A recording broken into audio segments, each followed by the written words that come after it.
Vamos chegar a Marte primeiro. Primeiro que... O Dr. João Tubal Gonçalves já disse que hoje a sessão era toda em mandarim. Eu, como não estou à altura, peço ajuda Estão a ouvir bem? Das nossas simpáticas e estimadas tradutoras. É o senhor a começar a falar? Não. Sou eu? Então vou começar. Boa tarde a todos. Muito obrigado por terem vindo. Muito obrigado por terem arranjado disponibilidade para o lançamento deste caderno pioneiro do CRED-DM, que me foi oferecido e que tive muito gosto em ler.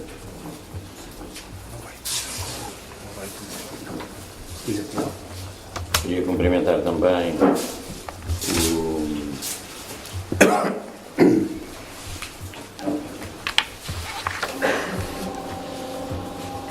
antes de mais o Presidente da Fundação, Dr. Rui Cunha, o Vice-Presidente, Dr. João Tubal Gonçalves, a Dra. Filipa Guadalupe, Diretora Executiva, e todos os membros da Fundação aqui presentes, todos os colegas, todos os amigos, e passar a fazer a apresentação do autor, que é aquilo que me cabe, não é?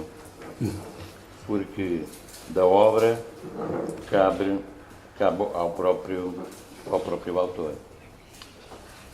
Antes de fazer a apresentação do autor, eu gostava de referir o seguinte, que há 20 ou 25 anos atrás,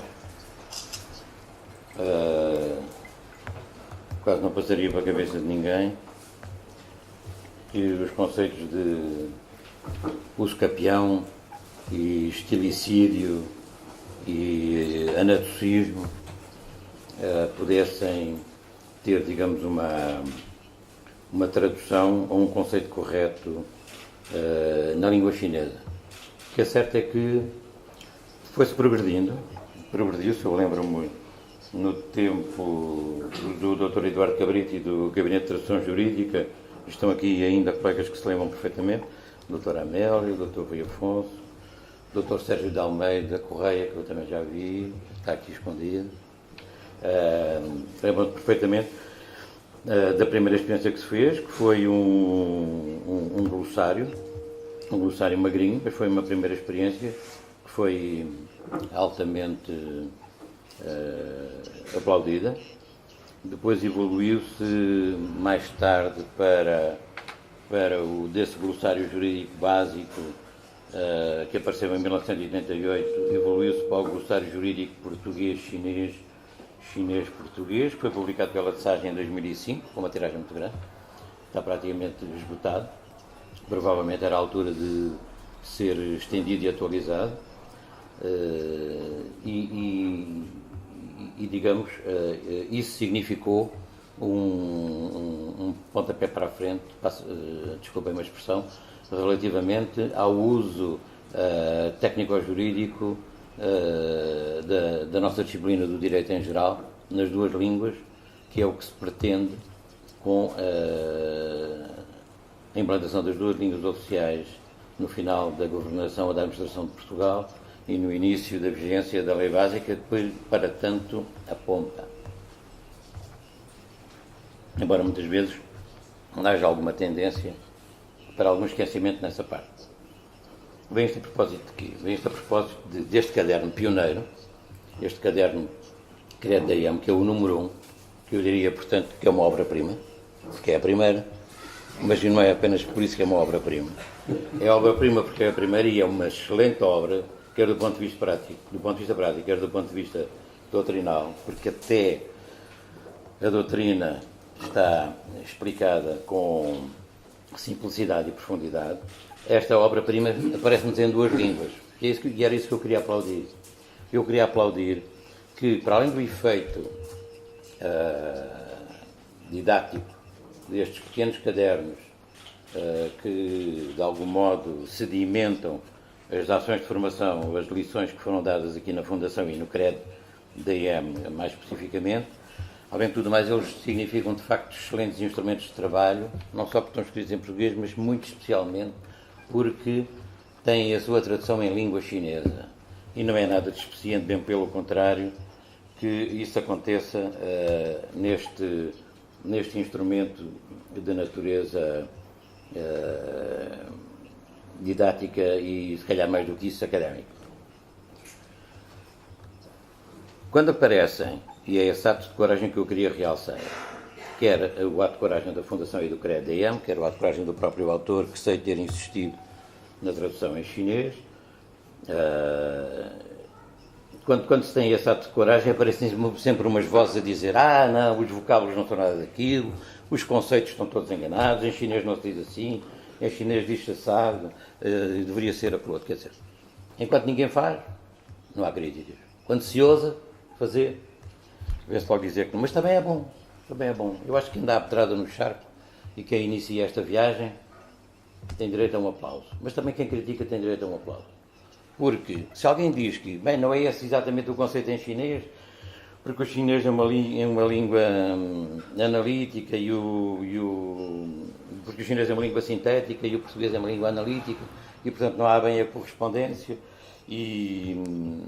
Então, muito bem, vamos à procura do melhor caminho.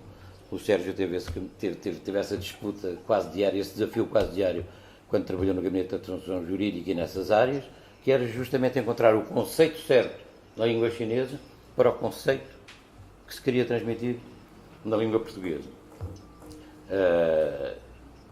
E eu penso que é através destes desafios e desta dinâmica e desta dialética, se me permitem, é desta dialética que o ordenamento normativo e o sistema jurídico de Macau se vão alimentando e enriquecendo. Daí que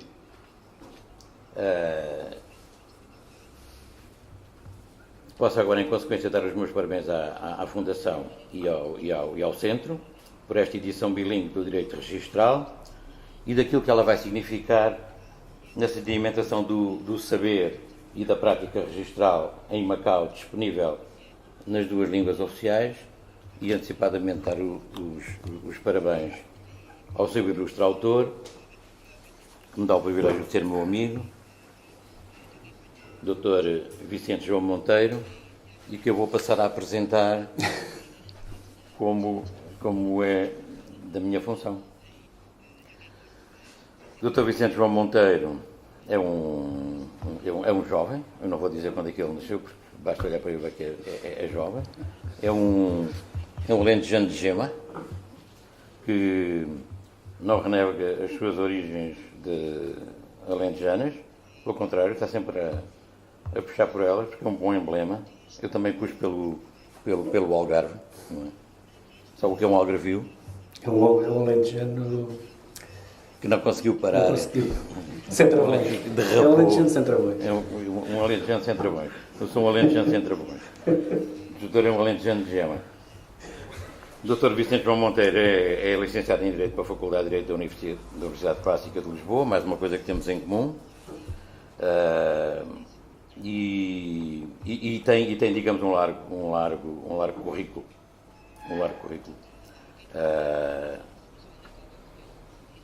Há cerca de 35 anos iniciou a sua carreira nos registros de notariado e veio subindo desde 1991 de conservador notário em Mourão, a conservador em Monte Moro Novo, onde havia de regressar, conservador do Registro Predial de Elvas, conservador do Registro Predial do Barreiro, foi conservador do registro no território de Macau, como de certo muitos de nós nos recordamos, foi conservador do Registro Predial em Guimarães e em Palmelo. Isto é que foi passear, Sr. António, isto, um saber de experiência feito muito mais do que isso. Muito mais do que eu consegui nestas notas. De facto, isto significa um capital de experiência, porque todas estas regiões do país são diferentes, quer no tipo de propriedade, e no tipo de regime jurídico que se pode exercer sobre o solo, sobre as novas construções, desde o rústico ao urbano e às zonas de expansão urbana, que o Sr. Doutor acompanhou aqui desde as freguesias rurais até cidades de grande concentração urbana, e tudo isso significa de facto um capital de experiência que eu diria invejável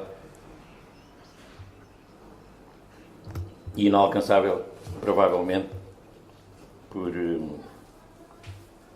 outros profissionais. O último cargo que exerceu antes de se aposentar, e também nisso é um homem de sorte, foi do Subdiretor-Geral do Registro e Notariado em Portugal. Para além disso, teve outras funções na área do Registro e Notariado, como Diretor-Geral do Registro e Notariado substituto, Presidente do Conselho Técnico do Registro e Notariado, Inspetor Extraordinário dos Registros e Notariado, integrou a Comissão das Reformas do Registro e Notariado no Ministério da Justiça em Portugal, e em Macau foi diretor dos Serviços de Justiça substituto em Macau, foi coordenador do Serviço de Orientação e Inspeção dos Registros e Notariado. Eu vou dizer devagarinho porque a tradução destas siglas é capaz de não ser fácil. Exerceu ainda o cargo de diretor da Conservatória do Registro Predial de Macau, onde sou testemunha que deixou uma excelente escola, que ainda hoje persiste. Foi presidente do Grupo de Trabalho para a Informatização do Registro Predial, na Direção do Serviço de Justiça de Macau. Integrou o Grupo de Trabalho sobre licenciamentos e, especialmente para o estudo da generalização da utilização da língua chinesa na atividade das conservatórias e dos cartórios notariais. Aqui, novamente, a ilustração de que a preocupação do nosso colega Vicente João Monteiro tem sido uma constante. Foi membro ainda do Conselho de Registros e Notariado e membro da Comissão de Terras. Mas a sua atividade não se esgota por aqui, porque é um ato de justiça realçar, digamos, a sua função de formador. O Dr. Vicente Monteiro foi formador da área do Registro e Notariado do Centro de Formação do Registro e Notariado em Portugal, até à sua aposentação. Foi formador do estágio de advocacia na Ordem dos Advogados em Portugal. Integrou os júris de concurso de ingresso e de acesso na carreira de oficial dos registros e notariado. Foi formador do primeiro e segundo cursos para conservador e notário no território de Macau. Foi formador do quinto curso de notários privados no território de Macau. E ainda formador de registro e notariado e de ontologia profissional na Associação dos Advogados de Macau. E não é despeciando acrescentar que é formador do Centro de Estudos do Centro de Formação Jurídica e Judiciária, atualmente em Macau, onde penso ter terminado há poucos dias o curso de ação de formação para notários privativos. Na área da informatização também não é demais realçar não só o interesse, mas o conhecimento dos sistemas informáticos de registro predial, que ajudou a introduzir, não apenas em Portugal, mas, isso é que mais nos importa, o registro predial bilingue em Macau, novamente, a preocupação do bilinguismo. Na área da formação ainda foi um terrível avaliador, com critério altamente escrupuloso e pontos muito difíceis de resolver, como eu já tive a ocasião de ver. Altamente complexos para 2 ou 3 horas. Intervenções nas áreas do direito, muitas. Vou passar aqui por cima de algumas delas, para não retirar o tempo da apresentação da obra, que é fundamental também, mas, nomeadamente, é de realçar o registro predial enquanto fator de coesão social. Tinham pensado nisto? O registro predial enquanto fator de coesão social. Seminário Ibérico dos Registros de Notariado, muito interessante. representou a Direção-Geral do Registro e Notariado no Congresso de Direito Registral na cidade de Fortaleza. Não me disse nada, também gostava de ter ido. Quem é que não gosta de ir ao Brasil? E entramos na obra publicada. A obra publicada, e gostava de me deter nas noções elementares do registro predial de Macau, que foi outra iniciativa e outra pedrada no charco que o Dr. Vicente João Monteiro teve a ousadia de fazer. Em 1997 apareceram as noções elementares do registro predial de Macau, obra com uma tiragem de algumas centenas de exemplares, apenas em português. Mas a obra foi considerada tão exemplar, do ponto de vista dos seus conteúdos e do ponto de vista como instrumento de ensino académico e universitário, que foi traduzida para chinês. Foi produzida para chinês pelo Dr. André Chong Wen-chong. O Dr. André Chong Wen-chong, atual diretor de Serviço de Assuntos de Justiça. Teve uma tiragem de 1.100 exemplares e eu penso que não há nenhum. Não é? O que quer dizer que está na hora, para quem de direito, disciplina possa ser similar, para quem de direito poder pensar na reedição das noções elementares do registro predial de Macau, quer em língua portuguesa, quer em língua chinesa, e de preferência, se houvesse um voluntário, que agarrasse nas duas edições e as juntasse num único volume, porque já não existem nas livrarias, só é suscetível de ser consultada nas bibliotecas. Tem uma segunda obra, que é esta, que vai ser lançada hoje, e não digo o resto, porque senão vai ser surpresa, não é, Sr. Doutor? Portanto, não digo mais nada. Fico por aqui. Mas ainda não acabei. Eu já queria começar a ler. São outros trabalhos publicados. O registro predial em Macau, breves notas, a lei de terras e o registro predial, fundamental, especialmente agora que vai entrar em vigor a nova lei de terras no dia 1 de março, com grandes surpresas, pelo menos para mim. Eu também já contou alguns dos seus espantos. O novo Código de Registro Predial em Macau, linhas de força. Foi também uma ajuda e um apoio preponderante em trabalhos legislativos, nomeadamente as alterações ao Código do Registro Comercial e o Regulamento do Registro Comercial e as alterações ao Código de Registro Predial em Portugal, mas em Macau. Lembramos-nos certamente que o projeto de Código de Registro Predial de Macau tem a sua paternidade, os emolumentos dos registros e notariados de Macau também, o Código de Registro Comercial de Macau também, o Código de Notariado de Macau também, e o Estatuto dos Notários Privados, e além disso participou ainda nas reuniões do Grupo de Ligação Luso-Chinês como consultor jurídico para a área dos registros e notariado. Não deixa de assinalar que, apenas olhando para este primeiro caderno não trata apenas de registro predial, trata também de registro comercial. Há, digamos, uma certa ênfase no registro predial, mas o registro comercial não deixa de ser contemplado em toda a sua relevância. Para terminar, porque provavelmente já foi muito longo, eu gostava de louvar o meu amigo Dr. Vicente João Monteiro, sem deixar de referir que antes de eu o ter louvado, já o Secretário Adjunto para a Justiça da Governação Portuguesa o tinha louvado com toda a justiça, de um louvor público que foi publicado no BO e que o Sr. bem merecia, embora não o quisesse, porque é muito avesso a manifestações públicas desta natureza. Mas não é nada que o Sr. não mereça e gostava de lhe render, mais uma vez, a minha humilde homenagem. Muito obrigado.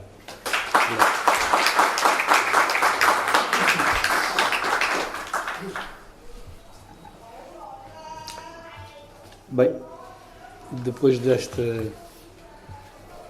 fiada de elogio, já não sei o que é que hei de dizer. Palavra de honra. Quero agradecer, em primeiro lugar, ao meu caro amigo, Dr. Frederico Rato, por me ter acompanhado aqui na apresentação destes cadernos.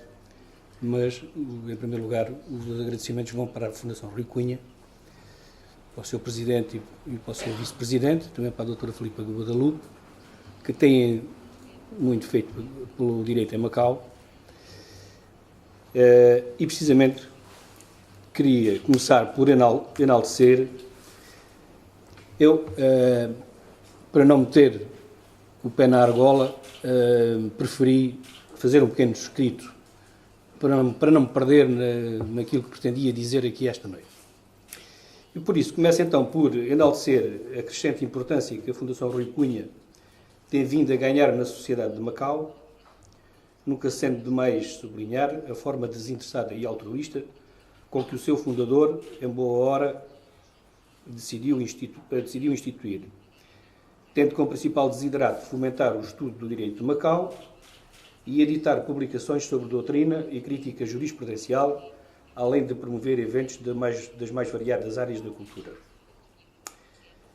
Assim, e sem qualquer preocupação de ser exaustivo, permitam-me que lembre que a Fundação Rui Cunha tem vindo a promover e a dinamizar a realização de eventos nas diversas áreas das artes e da cultura, em especial nas vertentes musical, exposições de obras de pintura, de fotografia, escultura, etc.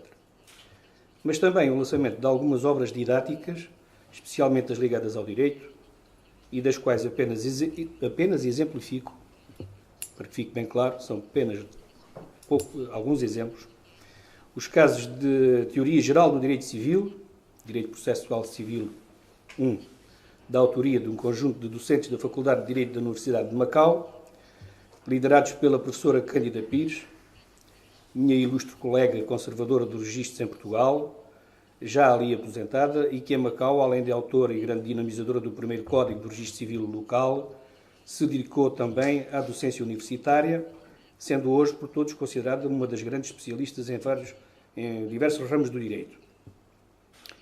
E também o Direito Constitucional de Macau, da autoria do professor Jorge Bacelar Gouveia, que todos lembramos, esteve aqui ainda não há muito tempo, bem acompanhado por sinal. Mas também não quero deixar de referir outras obras de caráter histórico, como foi o caso do lançamento do livro Portugal, China and the Macau Negotiation, da autoria da professora Carmen Amado Mendes, ou também outros de conteúdo lúdico e cultural, como foi o recente caso do livro do professor Cândido do Carmo Azevedo, sobre as suas interessantes memórias enquanto cidadão português, residente no território do antigo Estado português da Índia.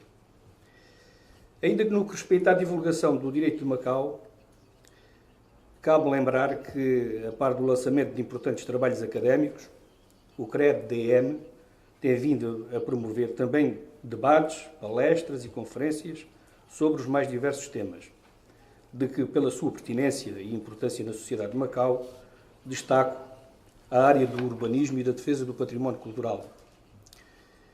Mas é importante salientar também outros eventos que incidiram sobre matérias de grande relevo social e político, de que é exemplo um importante debate realizado em torno do projeto de lei sobre a violência doméstica e, como sabem, esteve muito recentemente, mais uma vez, na ordem do dia.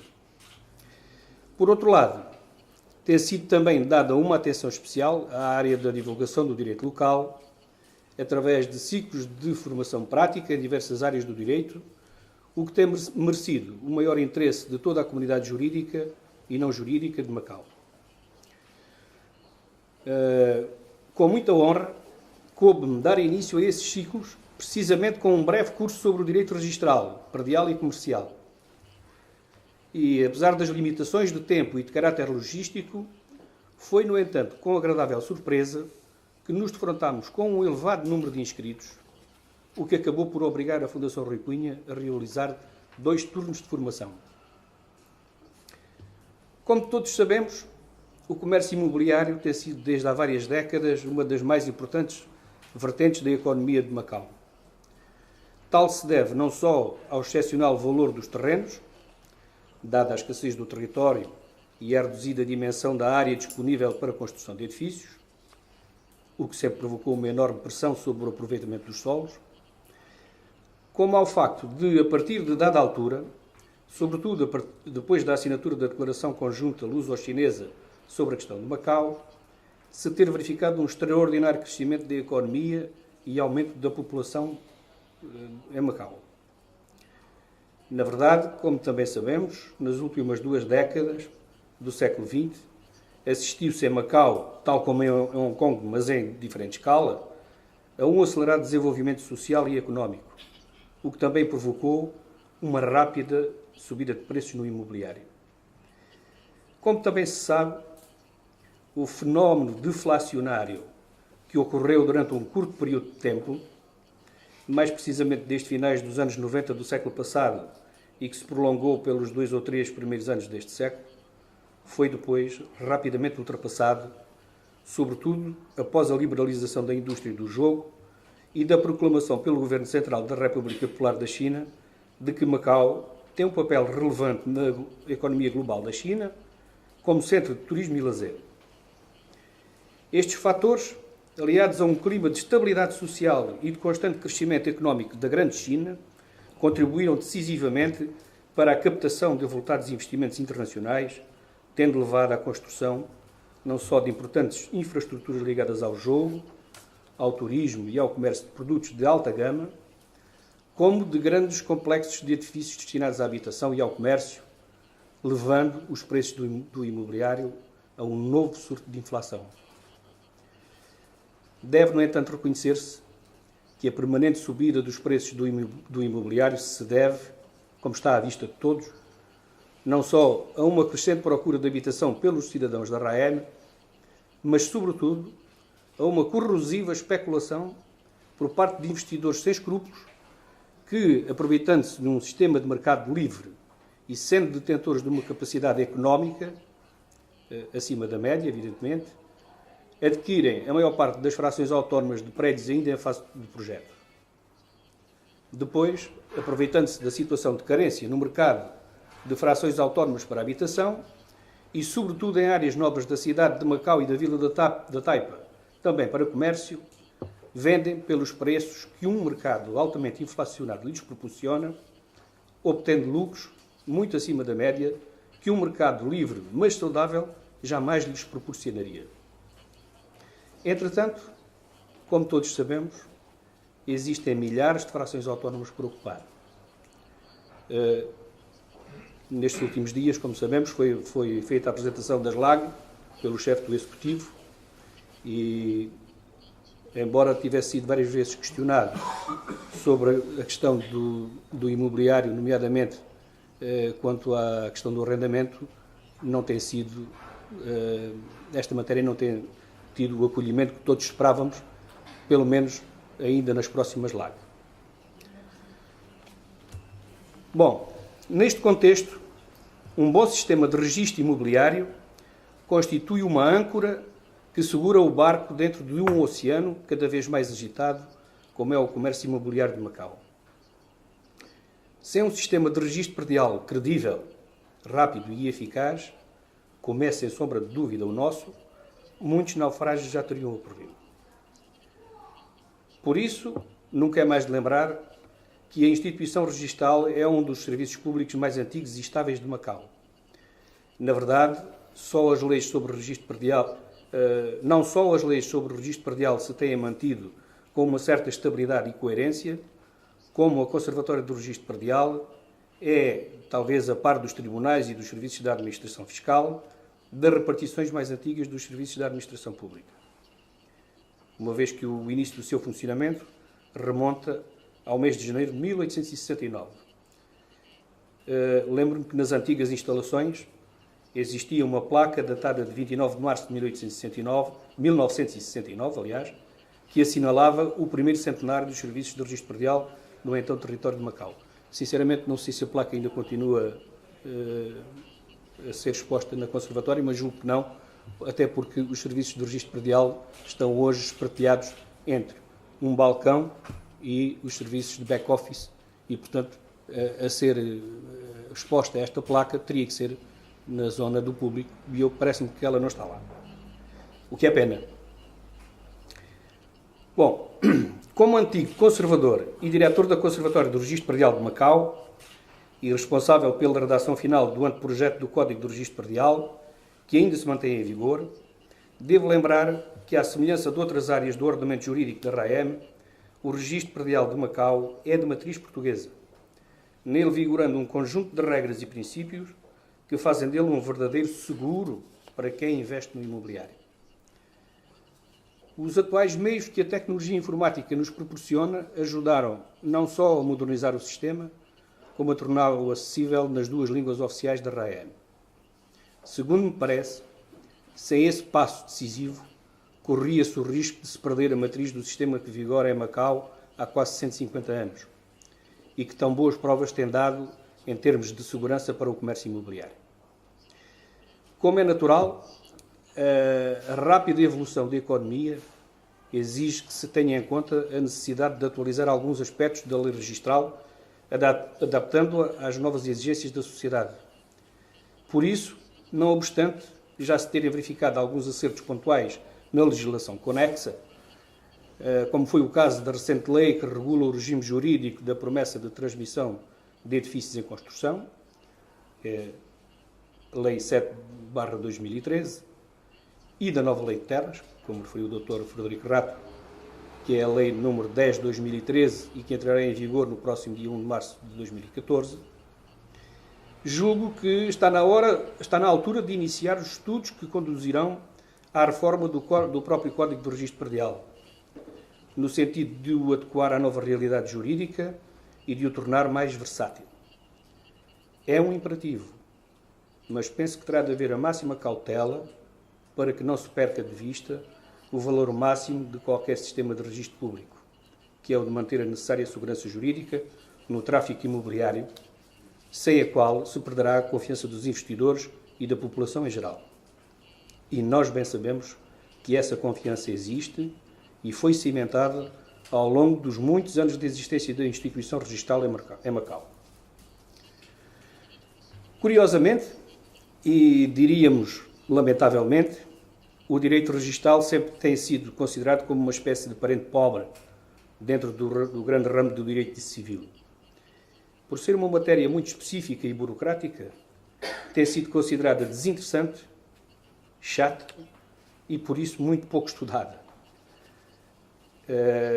Ainda há pouco tempo, era vulgar ouvir-se dizer em Portugal que o registro e o notariado pertenciam a uma espécie de círculo fechado, gerido por um pequeno grupo de funcionários integrados numa carreira altamente burocrática dos serviços da administração pública, e que os senhores advogados desprezavam, ou pelo menos menosprezavam. Entretanto, muita coisa mudou. O registro e o notariado são hoje uma área de negócio muito apetecível, sobretudo a partir da altura em que o exercício da função notarial foi liberalizado. Como todos saberão, em Macau, a abertura da atividade notarial a profissionais liberais foi implementada muito mais cedo do que em Portugal, onde só a partir de 2004 a função notarial foi privatizada. Os métodos foram diferentes, mas lá como cá, com mais ou menos dificuldades, os objetivos têm sido cumpridos, sem perda da necessária segurança jurídica. Ora, quer os advogados, quer os notários privados, estão cada vez mais interessados no domínio da técnica registral. Mas também outros juristas, incluindo funcionários de diversos serviços da administração pública, se interessam cada vez mais pela área do registro e do notariado. E, como é evidente, os próprios estudantes de Direito veem nela uma potencial saída profissional para o futuro. Falando agora da obra, tenho muito pouco a dizer, porque trata-se apenas de pequenos sumários. Os conhecimentos práticos da matéria de direito registral que foi possível transmitir no âmbito da formação que decorreu aqui na Fundação Rui Cunha, durante o ano de 2012, poderão servir de incentivo a todos aqueles que se interessam pelo tema. Os sumários que a Fundação Rui Cunha agora decidiu publicar nas duas línguas oficiais da RAEM, e aí reside, eu digo a meu ver, mas corrijo para a nosso ver, e aí reside, a nosso ver, digo eu, a sua importância. Constituem, pois, pequenos tópicos das lições e, portanto, são meras indicações, não é, sobre aquilo que foi dado. Trata-se, é claro, de uma compilação simples e direta das partes ou dos aspectos mais relevantes do curso, naturalmente com erros e omissões, que, não obstante as várias correções a que prossegui, de certo ainda persistem, e dos quais, com humildade, me penitencio. A leitura dos sumários não dispensa, obviamente, o estudo mais aprofundado das matérias neles tratadas e que o leitor interessado não poderá deixar de fazer por si próprio. Termino agradecendo a presença de todos. Agradeço mais uma vez as amáveis palavras do meu querido amigo Dr. Frederico Rato e agradeço a vossa presença e se alguém quiser fazer alguma pergunta ou se quer do conteúdo dos cadernos, daquilo que está aqui publicado, quer de outra matéria que tenham interesse e que eu possa responder, estou ao vosso dispor. Muito obrigado.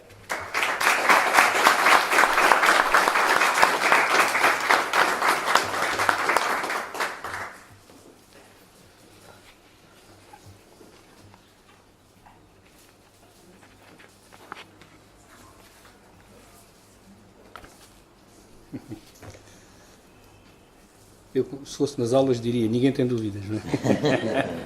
Ninguém tem dúvidas. Normalmente, eu costumo dizer que, quando dou estes cursos de formação, costumo dizer que o mau é quando não se tem dúvidas. Porque quando se tem dúvidas é porque existe interesse, curiosidade por aquilo que se vai explicando ou que se vai tentando transmitir. O Registro Predial de Macau, eu agora repetindo-me um pouco daquilo que disse aqui, do que acabei de dizer, o Registro Predial de Macau é uma repartição pública que tem um relevo e uma importância que nem sempre os órgãos públicos e o público em geral lhe dão. Seria, talvez, completamente caótico a existência de negócios jurídicos sem um registro sério, seguro e que transmitisse confiança aos agentes económicos. Eu lembro-me que, quando cheguei a Macau, havia uma curiosidade imensa, havia uma apetência extraordinária pela detenção, por ter na sua mão uma busca, aquilo a que as pessoas aqui em Macau se habituaram a denominar de busca. Erradamente, porque busca é uma coisa completamente diferente. Isso, o que se quer dizer com a busca, com essa expressão busca, é uma informação escrita. É uma informação escrita. E essa busca, ou essa informação escrita, tinha um valor incalculável para o cidadão de Macau, porque era aquela busca, ou era aquela informação escrita, que garantia a existência de um direito inscrito, ou era a garantia de que aquele direito pertencia efetivamente à pessoa que o estava a transmitir. Isto nem em todos os ordenamentos jurídicos é assim.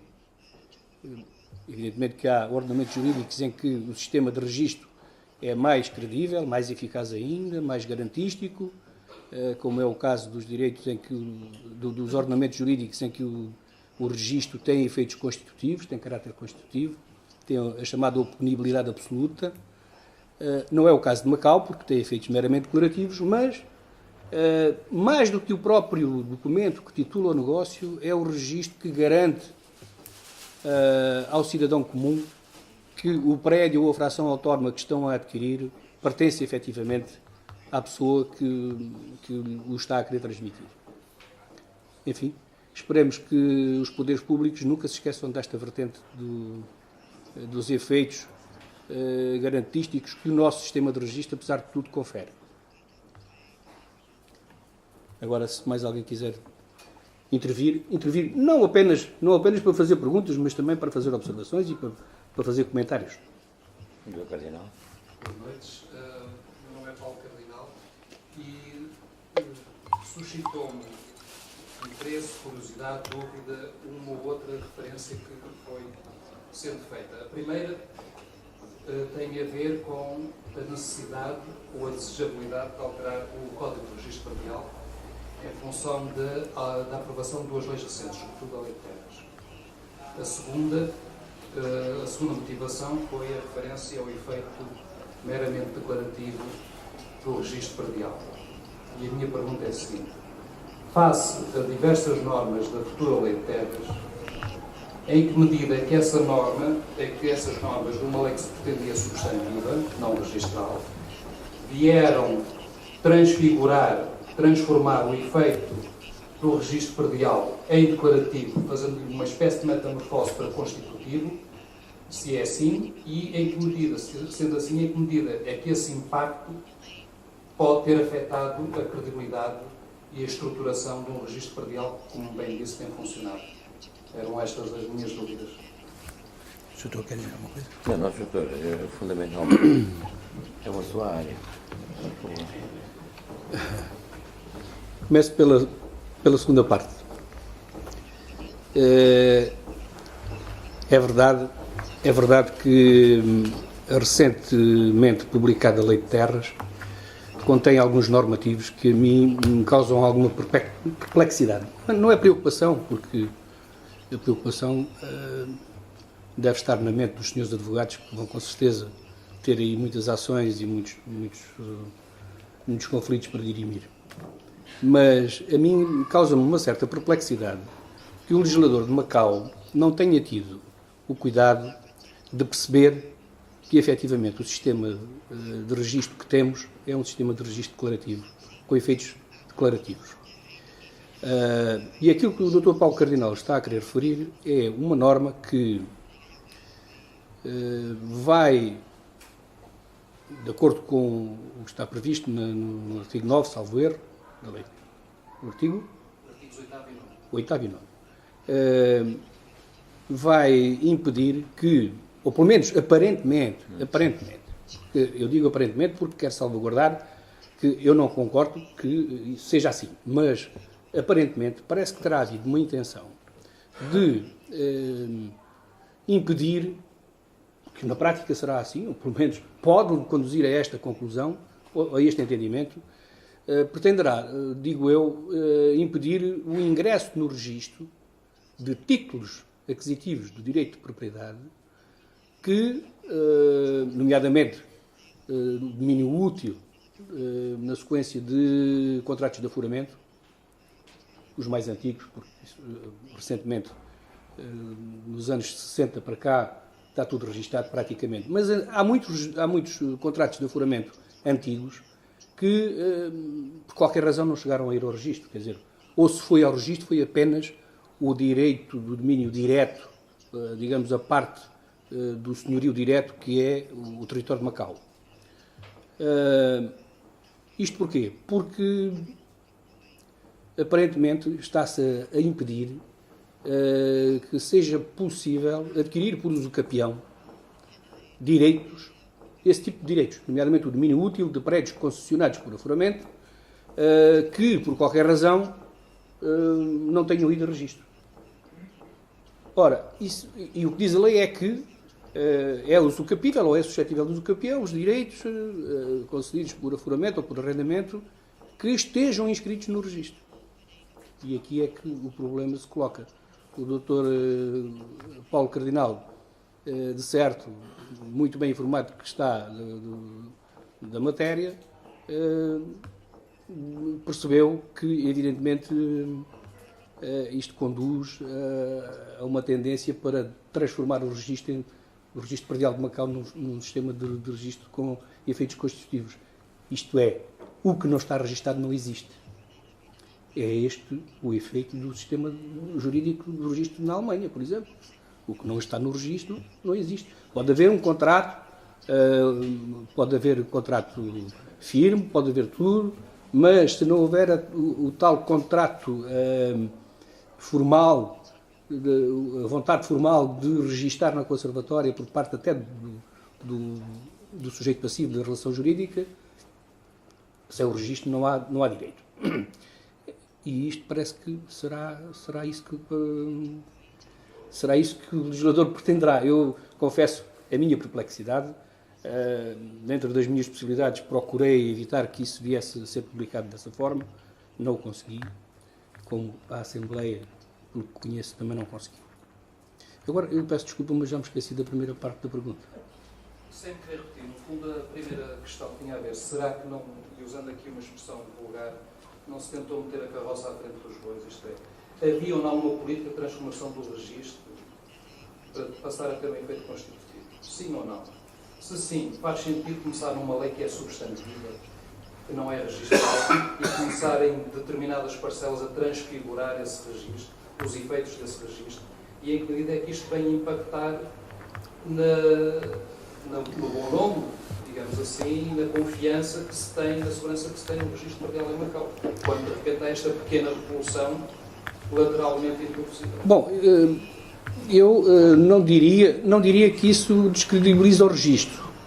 Pelo contrário, aparentemente até reforça o papel do registro. O problema não está aí, o problema está na segurança jurídica dos negócios que, de boa fé, foram titulados.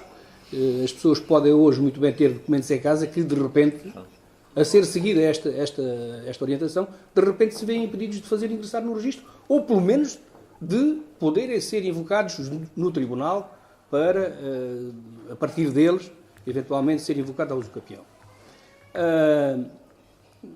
Não me parece que isto prejudique o papel do registro, mas há outros aspectos também que é preciso aqui salientar. A recente lei sobre os contratos de promessa de compra e venda de prédios em construção criou também uma nova figura, que é a obrigatoriedade do registro. Isto é obrigatório submeter a registro os contratos de promessa de transmissão de imóveis, de prédios em construção. E o que o legislador, o que o analista, ou enfim, o intérprete, se surpreende é pelo facto de o contrato de promessa de prédio ainda não construído ser de registro obrigatório e os contratos definitivos continuarem sem qualquer obrigação, sem prazo, digamos assim. É claro que o artigo 9 do Código de Registro Predial contém uma norma, um imperativo, que na prática tem conduzido à obrigatoriedade do registro, na medida em que sem o registro prévio a favor do alienante ou do onerante não é possível titular, não digo transmitir, não digo negociar, mas não é possível titular negócios jurídicos ou qualquer outro tipo de contratos, nomeadamente de constituição de hipotecas, não é? Sem que se comprove que o direito está registado a favor do transmitente ou do onerante. Portanto, isto já conduzia a uma espécie de registro obrigatório indireto. A mim não me causa qualquer surpresa ou perplexidade ou problema se o legislador optasse por, primeiro, fazer uma ligeira reforma ao Código Civil. Até porque, enquanto o Código Civil continuar a ter a formulação que tem no artigo 402, parece-me que não é possível afirmarmos que o registro tem efeitos constitutivos. Não é possível, porque o Código Civil, o artigo 402 do Código Civil diz que a transferência dos direitos reais sobre imóveis opera-se por mero efeito do contrato. Portanto, o Código Civil é a lei fundamental civil de qualquer ordenamento jurídico, em especial o de Macau. Portanto, sem alteração a esta norma, não é possível a gente transformar, de repente, o registro predial em registro constitutivo. Agora, coisa diferente, e a que eu aderia com todo o prazer, era que se transformasse o registro em registro obrigatório. Mas não o registro dos contratos de promessa, precisamente porque são esses que, para mim, não devem ter um registro obrigatório. No entanto, o legislador parece que pôs a carroça à frente dos bois, como o Sr. referiu, ou quis empurrar o balcão com a barriga, também como se costuma dizer. Eu acho que não tardará muito que o Código tenha que ser alterado e tudo isto vai ter que ser harmonizado nessa altura. Eu tenho, enfim, neste momento ainda ninguém me incumbiu dessa tarefa, mas uma das coisas que me vem preocupando é precisamente procurar agora, a partir de agora, pelo menos, porque tendo sido já publicada a Lei de Terras, que era aquela que mais me preocupava, parece que se justifica que o Código de Registro Predial seja agora também alterado. E eu, quando me propuseram vir trabalhar novamente para Macau, uma das coisas que me disseram era que estava em vista a reforma dos códigos do registro e do notariado. Portanto, provavelmente, se eu puder ter alguma interferência nisso, de certo que isso não deixará de ser considerado. Mais alguém? Paulo Henriques, pegando na sua afirmação, portanto, inclui a defesa de uma evolução para um sistema de registro obrigatório, que é ir além do que temos hoje no artigo 9 e avançar mesmo para um sistema de registro obrigatório, e supondo, portanto, a revisão do 402 para criar uma regra específica para os imóveis, isto é, mantendo o 402 para o comércio dos móveis, para a transmissão mas abrindo a exceção para os imóveis. A minha pergunta é, aproveitando a sua experiência, não apenas o conhecimento teórico, mas também a sua experiência, se lhe parece que em termos informáticos e em termos de organização, de sistema prático em Macau, estamos em condições de evoluir para um registro obrigatório dos imóveis, nomeadamente da propriedade horizontal. Sim. Queria fazer uma ressalva. Eu não defendi a reforma do artigo 402 do Código Civil. Não defendi. Não defendi, nem me parece avisado que se faça isso. Eu continuo a entender que o sistema de registro deve ser de efeitos meramente declarativos. Continuo a defender.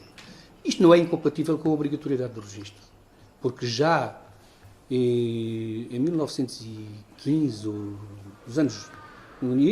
nas primeiras décadas dos anos de 1900 em Portugal, houve um autor, que era o Dr. Lopes Cardoso, um ilustre conservador, que nas suas intervenções escritas, por diversas vezes, defendeu que o sistema de registro declarativo não era incompatível com a obrigatoriedade do registro. E eu acho que ele tinha toda a razão. Porque, normalmente, o registro é obrigatório nos sistemas de registro constitutivo. Mas, olhando, por exemplo, agora para o que se está a passar em Portugal, Portugal recentemente aderiu ao registro obrigatório. Até 1984 havia duas áreas em que no Sul o registro era obrigatório, no Norte não era facultativo, e por força do artigo 9, da introdução do tal artigo 9, que em boa hora foi instituído, praticamente hoje há poucos casos em que os direitos estão fora do registro. Há poucos casos. E esses poucos casos têm sempre solução, nem que seja através da figura do usucapião. Portanto, não é perigoso, nem é problemático, digamos assim, avançar-se para o registro obrigatório. Muito menos em Macau.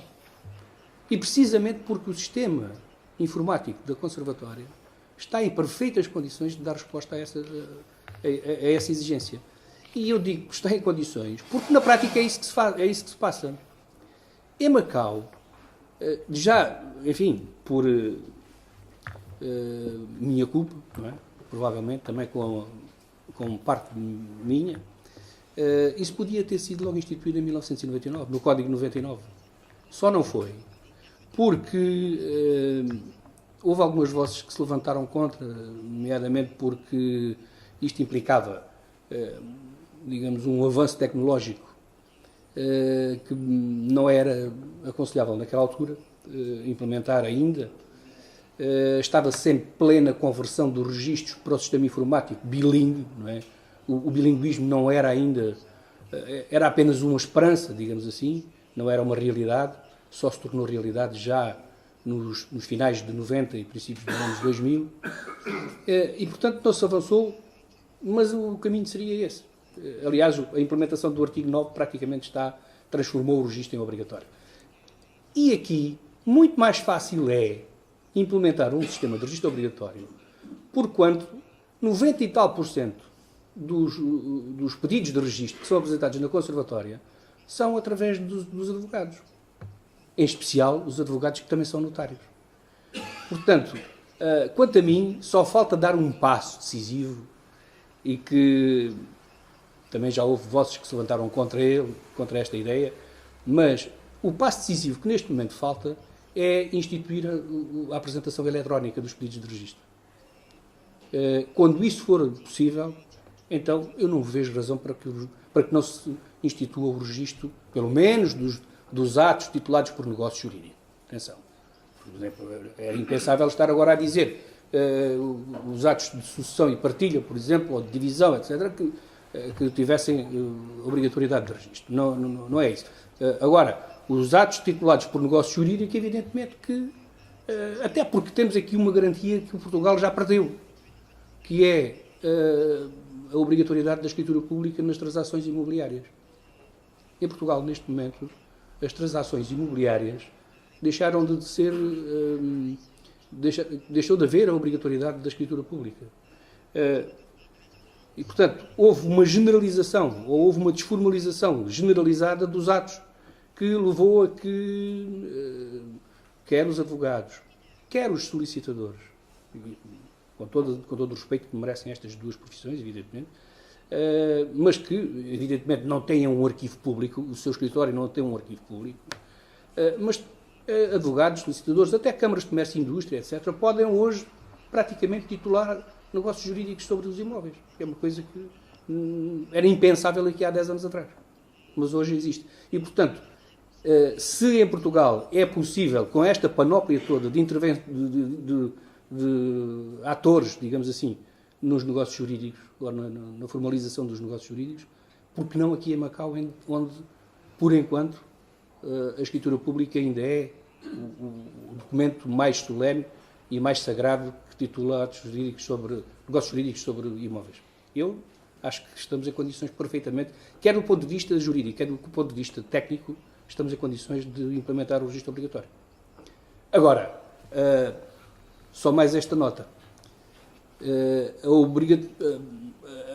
O não registro, ou a sanção pelo não registro, que foi instituído naquela lei 7 de 2013, a mim parece-me um exagero que talvez desincentive a prevaricação, que é o pagamento em triplo dos emolumentos, dos encargos do registro.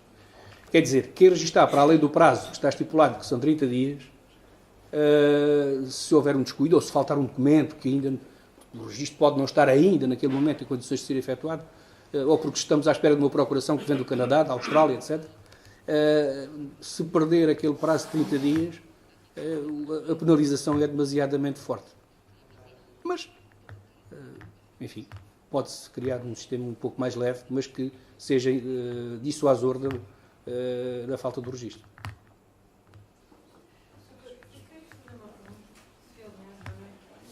Antes de mais, felicitá-lo pelo lançamento dos cadernos e... Não é a mim que tenho que felicitar, é à Fundação Rio Cunha. Mas tendo também os meus cumprimentos ao Sr. E ao Dr. Fernando Ferraz. Obrigado. Doutor, a pergunta que eu quero fazer é em relação ao registro do contrato de promessa de transmissão. Eu sei que o doutor acha que não deve haver o registro de contrato de promessa de transmissão. Mas Não, deve haver. Não deve ser obrigatório. Contrato de promessa deve haver? Sim. Quando alguém faz um contrato de promessa... Deve registá-lo. Porque não? O atual código... Mas não é obrigatório. Não é obrigatório. Agora é. Se for prédios em construção, é. Não é? Agora. Exato. Mas a questão que queria pôr é baseada em alguns casos que pude ter a oportunidade de intervir, em que era o seguinte. Antes, alguém podia... O que acontecia muitas vezes era as imobiliárias celebravam contratos de compra e venda, contratos de promessa e transmissão a ter direito, e depois, quando alguém, esvaziando no fundo a função do contrato de promessa de compra e venda. Em relação a quem fez esses contratos antes, portanto, antes desta nova lei, as pessoas ficavam completamente sem proteção nenhuma, porque celebravam o contrato de promessa de compra e venda, mas depois já não podiam celebrar o contrato definitivo. Depende. Sim, mas já concluiu? Sim. Bem, em primeiro lugar, tem razão, porque os contratos típicos que circulavam aí nos escritórios dos advogados realmente não tinham aquela garantia que tem um verdadeiro contrato de promessa, nomeadamente aqueles a que o próprio Código de Registro Predial admite como sendo título para fazer o registro provisório de aquisição. Não é o registro da promessa, é o registro de aquisição. Mas, em todo o caso, não deixavam de ser documentos escritos e assinados pelas partes, que tinham até a intervenção de um advogado como testemunha do ato e que, a meu ver, tinham sempre a possibilidade de execução específica. Portanto, o contrato não perdia a sua natureza de contrato obrigacional e, portanto, poderia ser executado, digamos assim. Só não servia, era de base àquele tal registro provisório de aquisição, porque aí era necessário mais do que esses contratos meramente assinados. Era preciso o reconhecimento presencial das assinaturas, das partes, e, portanto, e isso é que... E era essa a formalidade que eles sempre fugiram. As imobiliárias sempre fugiram a isso, por causa do controle, do pagamento dos impostos, como sabemos. Temos que dizer as verdades. O sistema de registro predial em Macau não é mais seguro ainda do que é. Quer dizer, não é por ser mais seguro ou menos seguro. Mas quer dizer, a função que o registro predial podia ter ainda mais, poderia tê-lo se efetivamente os atores que intervêm nos atos jurídicos no comércio imobiliário quisessem aproveitar-se das vantagens do registro. E nós sabemos que eles não as aproveitam. Porquê? Precisamente porque não têm interesse nisso. Porque se registarem já sabem que aquilo é controlado. Logo, havendo um controle, há pagamento de impostos. Portanto, a razão é essa. E, aliás, a razão, a meu ver, a razão da obrigatoriedade, da instituição da obrigatoriedade desse registro, foi precisamente para chamar à legalidade aquilo que andava por aí sem rei na roque, digamos assim. Não é? Está satisfeito? Pronto. Ok. Mais alguém quer dizer alguma coisa? Eu gostava de abusar. Estamos no... Eu gostava de abusar só, se calhar, 2 ou 3 minutos da disponibilidade do Dr. Vicente João Monteiro e na sequência da questão posta pelo Dr. Paulo Cardinal, que é uma questão também que me preocupa. Eu gostava de perguntar o seguinte. Relativamente ao artigo 8º e 9º da nova Lei de Terras, portanto da Lei 10 de 2013, especialmente em relação ao 9º, não se pode pôr a questão de um juízo de constitucionalidade por parte dos tribunais de Macau, em função da própria lei básica que permite que os tribunais de Macau se manifestem sobre a constitucionalidade, digamos assim, dos preceitos das leis ordinárias em função do artigo 7º da lei básica. Pois, esse foi o argumento que algumas pessoas, incluindo eu próprio, esgrimimos contra a criação daquela norma nos termos em que está feita. Porque, efetivamente, aquilo é contrário à lei básica. Porque se não houver o reconhecimento da existência de um título, de títulos que ao abrigo da lei vigente, isto é, no momento em que foram celebrados,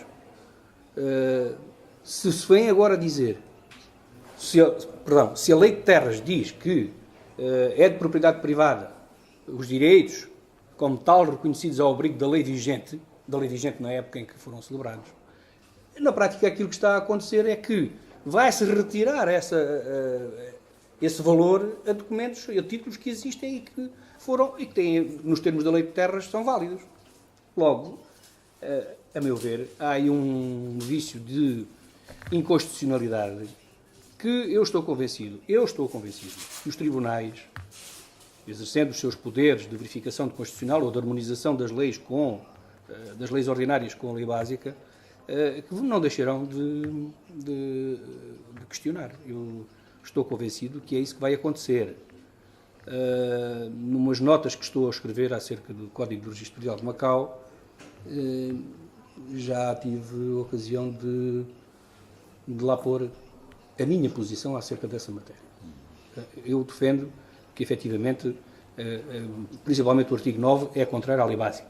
Sendo contrário à lei básica, os tribunais terão que levantar o obstáculo, nomeadamente se no âmbito de uma determinada ação em que um advogado, invocando um direito pré-existente e válido ao abrigo da lei em vigor na época em que foi titulado o contrato, se, por exemplo, um tribunal de primeira instância, por hipótese, negar o direito com fundamento no artigo 9 da Lei de Terras, parece-me que os tribunais superiores vão ter que se pronunciar sobre a matéria e estou convencido que os nossos juízes vão dar razão a quem contesta essa decisão. Sinto-me mais confortado. Eu também tenho essa opinião. Esperemos é que os tribunais tenham essa coragem. Exatamente. Esperemos que os tribunais tenham essa ousadia. Muito bem.